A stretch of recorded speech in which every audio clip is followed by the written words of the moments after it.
Hi, I'm Mike Putman. I'm a rheumatologist at Northwestern, coming at you from ACR 2019. And I just got back from the ANCA-Associated Vasculitis guidelines talk, which was really excellent, and I wanted to share a couple of things that I learned there.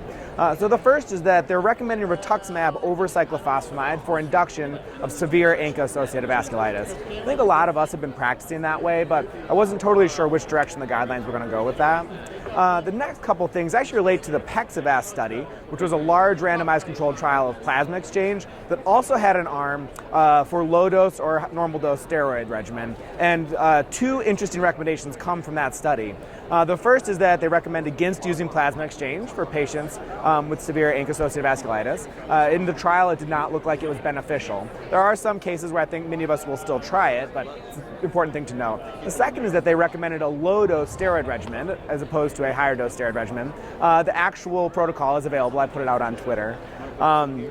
Another important take-home from the guidelines is that they recommend against using ANCA titers and B cells to dose rituximab. The MAINRITZ-2 trial, which was published last year, had suggested that that was an option.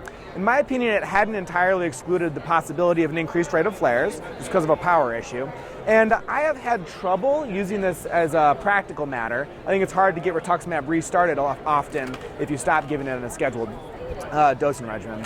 And then the last thing is that they did recommend methotrexate for limited disease or for non-severe disease, which I think is appropriate. I have a number of patients who I've had success in doing this with. So great guidelines. I think it was a lot of work for the committee. If you'd like to learn more, please drop by the website at RheumNow Live for all the reporting on this event. Thank you very much.